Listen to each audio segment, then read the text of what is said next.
name's Samantha, but you can call me Sam. I see there's a lot of information out there about boys with autism or Asperger's, but not so much information about girls with autism or Asperger's. And so I kind of wanted to step in and show you guys what it's like to live with it. Um, I'm just like any other person. I just got a few tweaks that are a little different. So here we go. I was diagnosed with Asperger's when I was 8 years old. Been living with it, always will, never will go away. When I was younger, I would wear earplugs because people riding or tapping their foot or like making noises and stuff, like it was amplified and I couldn't stand it and it hurt my ears so much and I'd panic. So I'd wear earphones or earplugs. Like fireworks. Oh my gosh, I'm terrified of fireworks. Thunderstorms, anything like that. Like, I panic because it's just like, oh my god, so much noise. Like, all of a sudden, it's hard. 4th of July is like one of the hardest days for me because, well, fireworks. And I just like wish that, I could go out and like watch a fireworks show, but it's really hard for me because of the stimulation. But growing up, like, I would walk on my hands and feet like an animal. I thought I was an animal. I would take my foot and scuffle it like a bull. I had a biting issue growing up. Actually, in my preschool, I'd crawl into kids' cots and bite them, and I got kicked out. Yeah, I got kicked out. I've been to about 11 different schools, but I had a twin. I have a twin. I have a twin. She's not gone. And she was my built-in friend. So that was amazing. I think I wouldn't have been where I am today without her. She's everything to me. I was in speech from kindergarten till 5th grade, learning my Z's, TH's, and S's.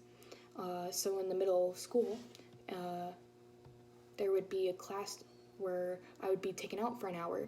But, you don't want to be taken out on the same class every single day or you'd be missing a lot. So they would change it to where it would be a different class every day so you're not missing too much. And I was in special ed classes for pretty much all of my education of, elementary, middle school, and high school. But senior year was actually the only year that I was completely out of all special ed classes, and that was amazing. And I did a Spark program where it's college bioscience, and I got graded on like talking to scientists and stuff, and that really helped with me like approaching people and communicating. And I personally did like turtle tracking at the St. Louis Zoo, and I did Saturday Scholars. Oh my gosh, there was like 6 real bodies, and I would hold heart, liver, lung, like I held cancer, like all these different things, and it was amazing. Like, I want to be a jack of all trades. Like, I love learning different things. But animals is where it's at for me. Yeah, so I impulse on animals. Like, I can't stop talking about them. Like, if you're talking to me, like, I will talk to you for hours about it. Like, I love animals. I have 15 pets. Yeah, I have 15 pets. But I love them and I give my life to them. Like, I don't see anything else in life but animals for me. But I will be making videos on like them. Yeah. So, anyways, but crowds and stuff, like, I hate crowds. Ugh. But I would make this mind game in school during passing period where it'd be like, okay, this person's about to touch me, so if I miss them, I get 5 points. And so I would dodge these people and stuff, but if they would touch me, I'd minus 5 points, So, but it would keep my mind busy so I wasn't panicking so much. Kids weren't the nicest to me growing up. Like, my friends were really my sister's friends, and I would just tag her along and follow her. But, I mean, that's okay. So I would just, like, have stuffed animals with me as my friends, and talk to them.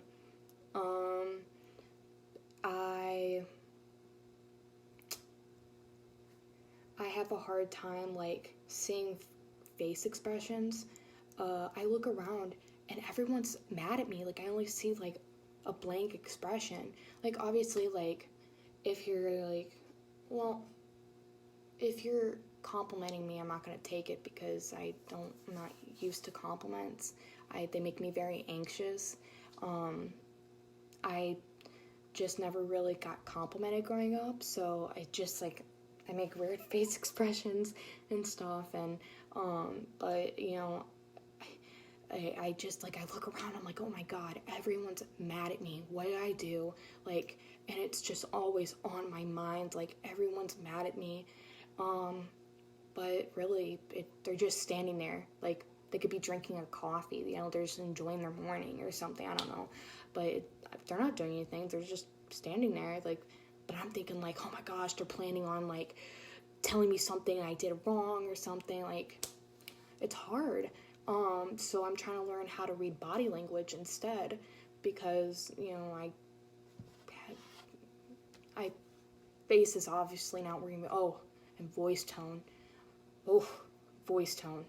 I always think people are yelling at me. I always think that, like, I can't, voice tone is just so hard for me. You know, I always think that people are yelling at me and being angry. Ugh. But, yeah, I realize that's not true. There's nice people out there, and I didn't, whoops, guess I missed that. So, growing up, like, my dad never really believed I had Asperger's, so I never got any support from him, but my mom would just tell everybody that I had it, and she just let the whole world know, and I didn't appreciate that, because I'm Sam, like, I just want to be human, you know, like, I understand that I have it, but I don't want people to think of me any differently, like, I just want people to like me for who I am, you know, I'm not scary, I promise, like, I'm not gonna bite you, or anything, like, I promise, I won't, like, I just have my flaws, like everyone else does, you know, which is, like, not being able to see face expressions, or, like, having a hard time getting out what I need to say, but now I'm gonna tell you how I think. Now I'm a little blunt, okay? Yeah, I can't, like, I'm very honest. So, like, when I was little, there was this woman coming out of the dressing room, and I go, oh my gosh, you're so fat. My mom whips around, she goes, what the heck? I'm like, what? I'm just telling her the truth. And, like, oh, I would say stuff like that all the time. It was bad. But I don't have a filter. I just kind of, like, it comes out. It just vomits out. And I'm like, where did you go? No, come back. Like, come back. No, you can't. Flew away. Goodbye. Don't look at me. Yeah. And I don't even mean to. Like, I could literally be in front of a crush and just be like,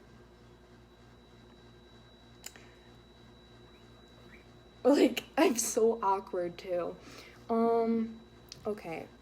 Organization. So, I am very, like, yeah, I like everything to be where it needs to be.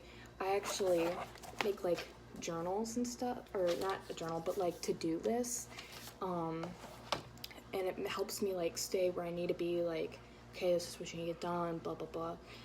I like order. It makes me a lot calmer. I'm sorry if you hear my guinea pigs in the background. They are very talkative.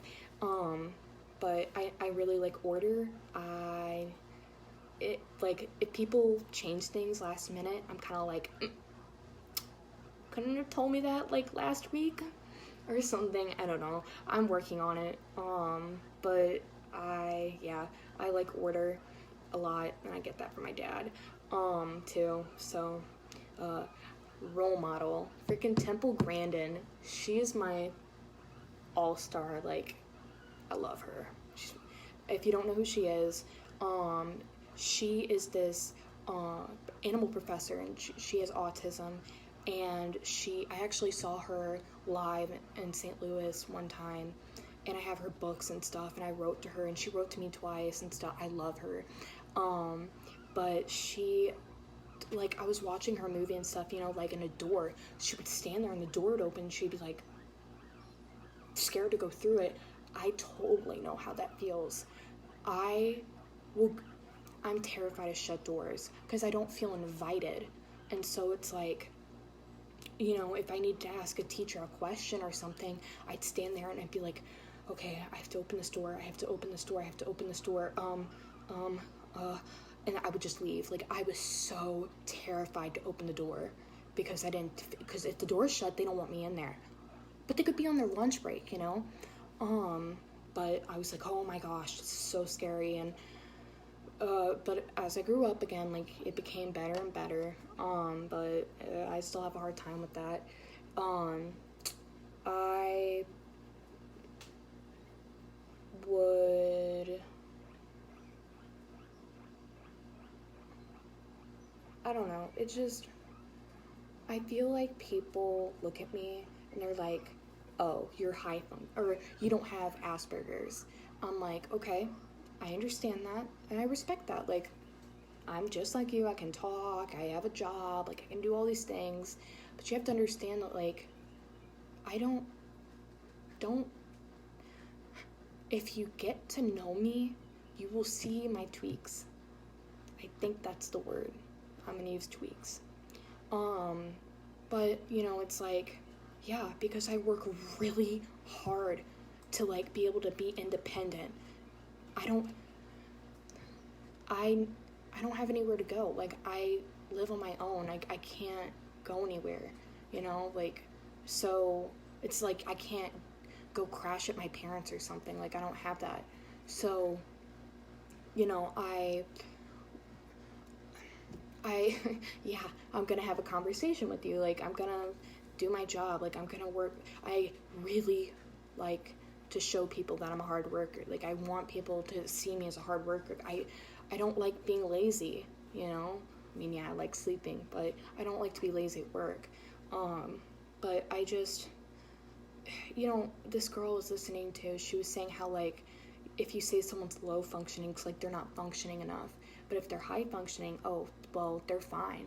Like, they're functioning just fine. And I agree with her. Like, that's a little judgmental. It's like, but that's not the point of high functioning and low functioning. It's to see how independent are you. Because if, you're going to a doctor or something and they need to know how functioning you are, because they need to see, like, okay, if you're low functioning, do you need someone to be with you to help you get some clothes on or to brush your hair, things like that, But if you're high functioning, okay, well, do you need a calculator on your test? Do you need to go to a separate room? It's just like trying to see, like, where you're at with your accommodations. And thank goodness I had an IEP growing up, because, like, I had such a hard time, like, taking tests in the classroom because of the pencils writing and all that. Like, I would just shut down. I was in this keys program in high school, and they would teach you coping skills, and I had a case manager and all that, and it really helped me. It helped me a lot. I don't think I'd be where I am today without that, because I would always be under desks. Like, I would not come out, and I would just growl at people if they tried to get me out or whatever. They wouldn't even try, but, I was different. And I think that a lot of people were put off by that. And I was told when I was really little that I would never graduate high school, that I would never be able to live on my own or function and stuff. Like, I've come a long way. Like, I have tried so hard to get over my sensory issues and stuff. I remember like one time at work, I worked at a dog daycare, I do, and we were pushing kennels because we were moving buildings, and we were pushing kennels to the other room to like break them down and stuff, and they were squeaking on the floor, and I was having a panic attack inside, but I stopped myself. I used my pro and con list, I used my breathing techniques, and I said, okay, you need to do your job. You can't just say like, this noise is bothering me, okay? They need your help.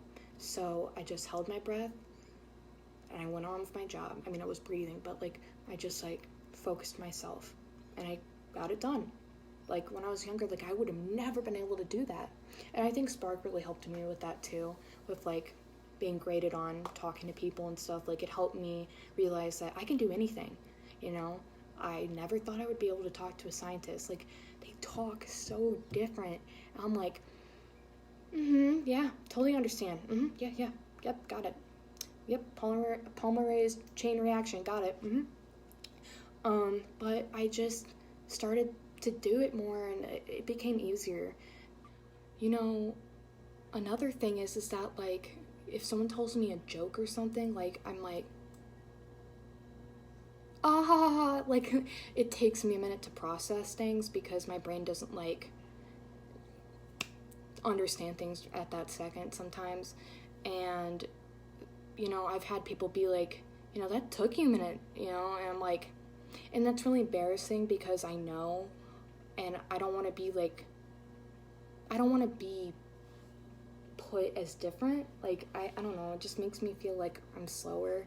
I just learn differently, you know. I just like, I could be seeing something coming at me and then I'm like, oh, it's coming at me. Yeah. Oh, and I like, it hits me and I'm like, oh my gosh. And then like I react. Like it's my body, my mind and like my body don't react at the same time. It's like wired differently. So you know, like as working at a doggy daycare, like dog could be humping another dog in front of me and I'm like, oh, well, that dog's humping. Like it takes me a second, you know.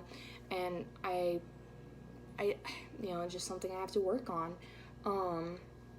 But to wrap up this video, like I just want you guys to know that I'm just like you, and I hope you guys can understand a little more like what it's like to be high functioning and understand that like you can still, like, you are independent but you have those little tweaks. Yeah. So love you guys and thanks for watching.